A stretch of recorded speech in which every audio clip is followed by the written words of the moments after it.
as you learn chemical symbols, learn करते हो ना, periodic table होता है ना केमिस्ट्री में. Similarly, what we have to do is, especially for Rabi and Kharif, because that is going to come and you should not make mistake.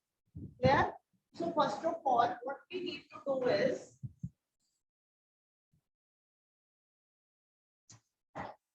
now the year starts from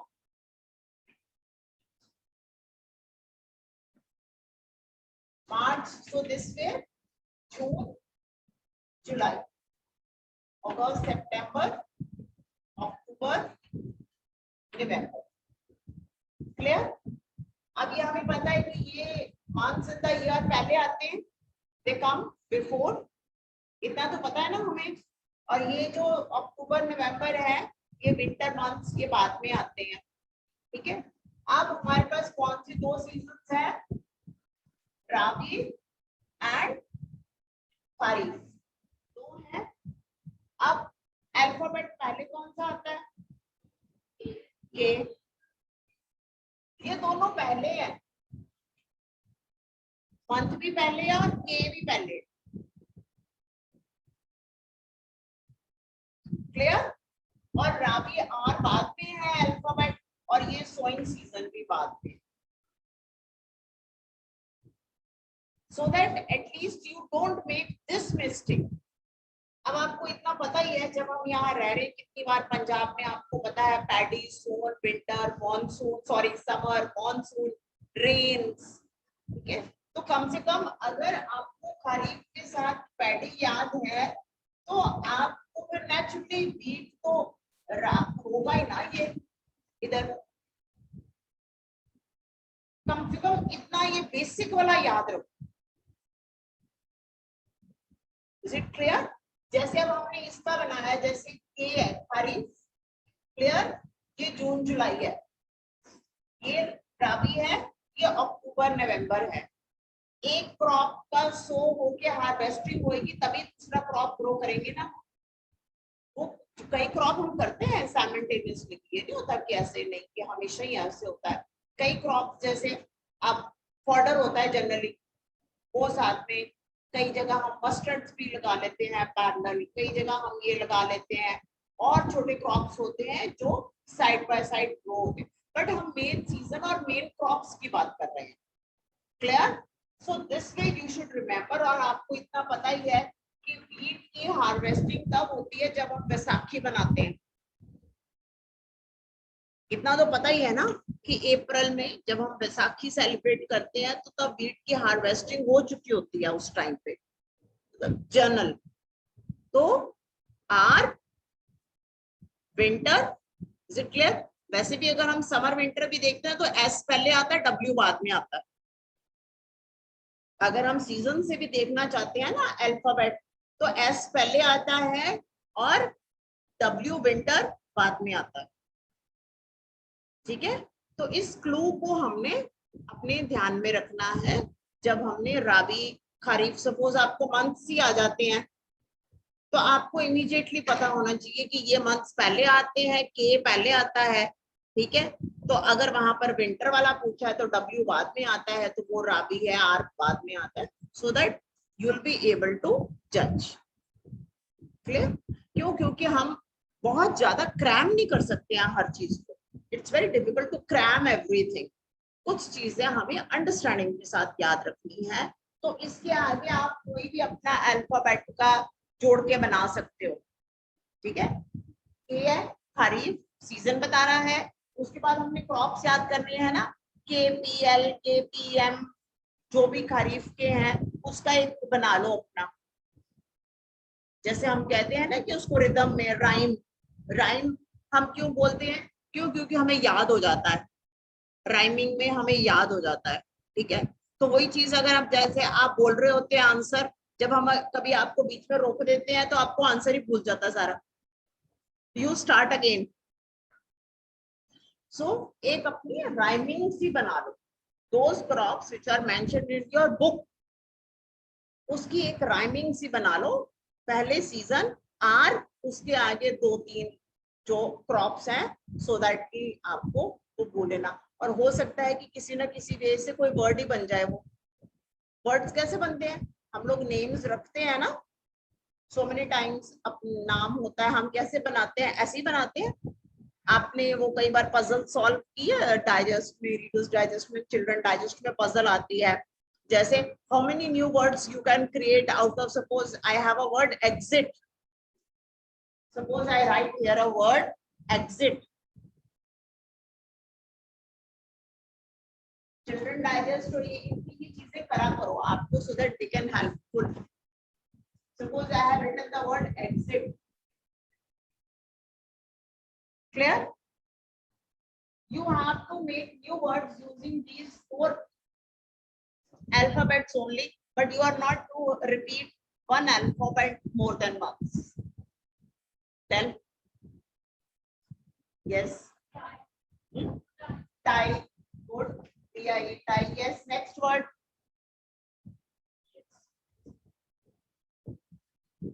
EX वो तो short form abbreviation होती है exercise की। It, yes it, खत्म हो गए ना हमारे वर्ड्स।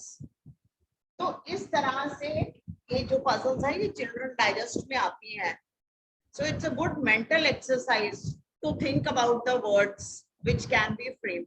तो इसी तरह ये कौन सा मुश्किल बात है, हमने क्रॉप्स और सीजन याद करना है ना, ठीक है, तो हम अपना कोई भी ऐसा एक फॉर्मेट सा बना सकते हैं। तो वो जो हम करेंगे तो हमारा कोई एक नया वर्ड सा बना लेते हैं, मुझे वो नाम याद होगा तो उसके साथ ही मेरे को आंसर भी आ जाएगा। So after noticing that mistake, so I want to guide you for this. All right. So now we had a map test. Those who have joined online, please note down what you have to do on the map today.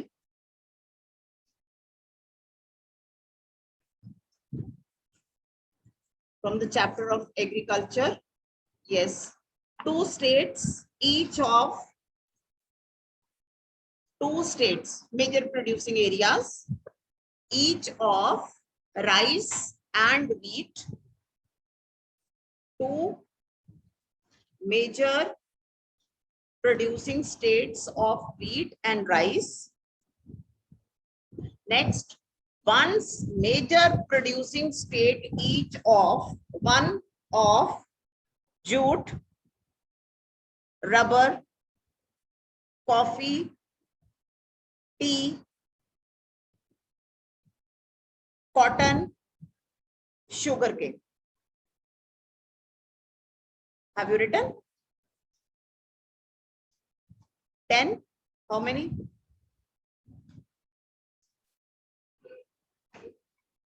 2 of each, no? 10. 10 you have to mark, 2 of each and 1 of those which I have mentioned. So in all 10 locations you have to mark, and when you are marking the state, do your own work only. If you want to ask something, ask from me. You have to write the name of the state also. Arrow डाल के आपने state का नाम भी लिखना है.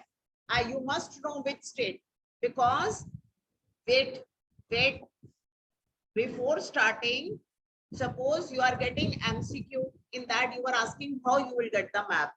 So in that, in the question booklet, map will be there, places will be marked, you will be given the options to identify the, suppose A, question number 8, A, B, C. Okay, so you have to identify that the place marked A is what, you have to select the option. So this way you will get the map, right? But if you know the location, then only you will identify. So start with your work. Those who are sitting online, they should also do their work. So after 10 to 15 minutes, again I will see. Okay. If you want to ask something, then write in the chat box.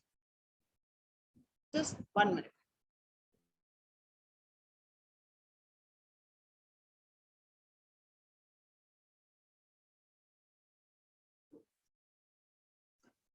As far as the locations were concerned, it's very clear, and major producing areas I have already given to you. See on page number 37. For rice, you can't write UP as major rice producing area. More than half of the UP is not producing rice. See in your own geography books, page number 37.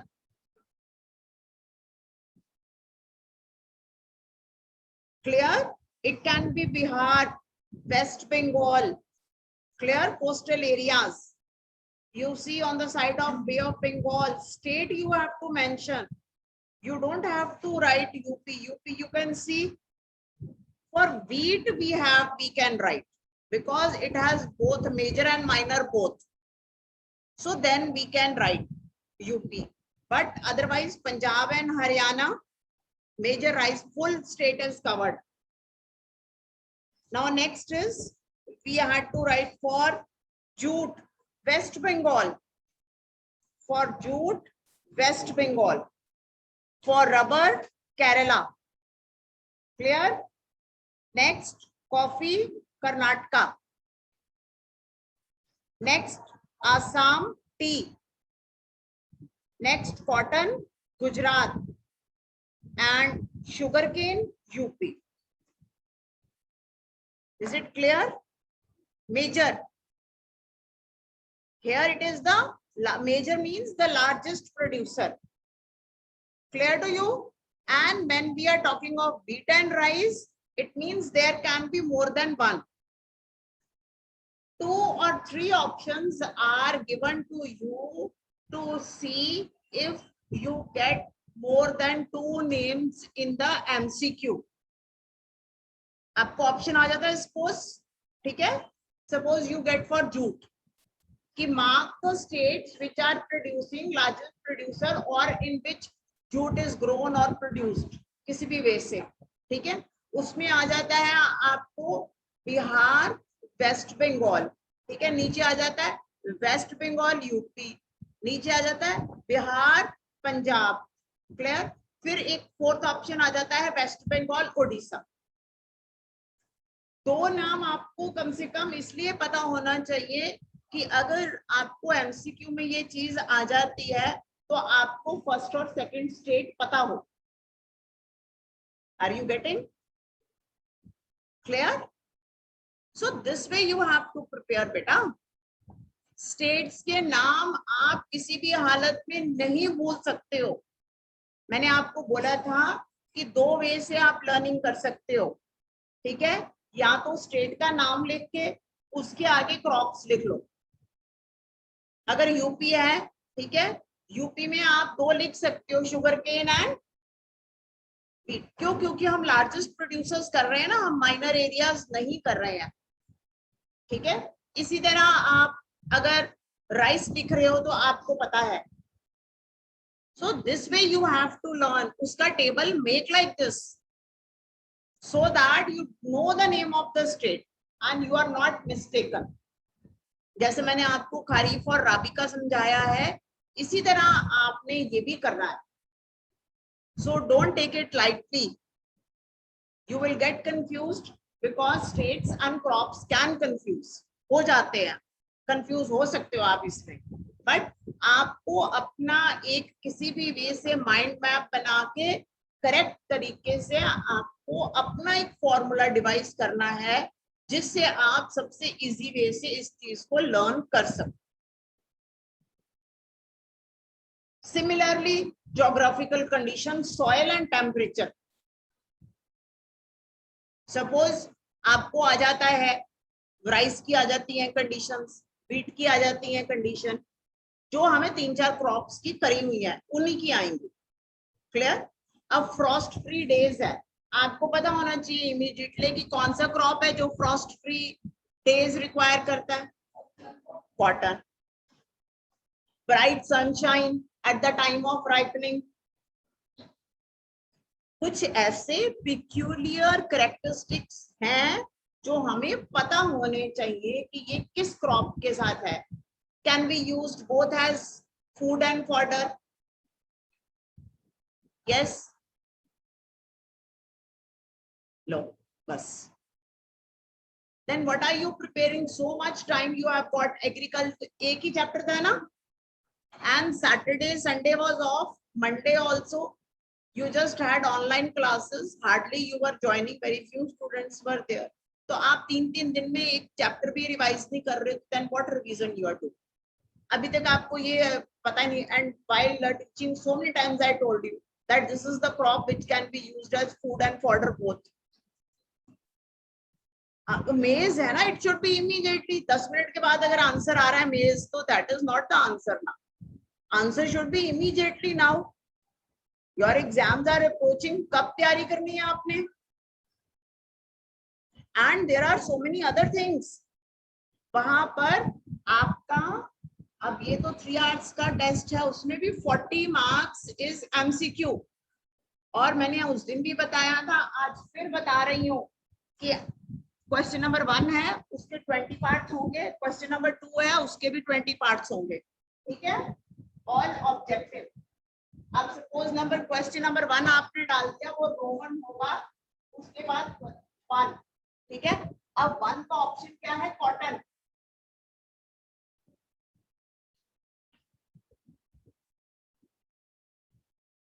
Is it clear? अगर question number 2 है, ठीक है, ये ऐसा सा बना देते, ना पता लगे सी है, ना ए ना बी, पता ही नहीं लगता. ये ऐसे लिखते हैं कई बच्चे. अब ये आप बताओ क्या है?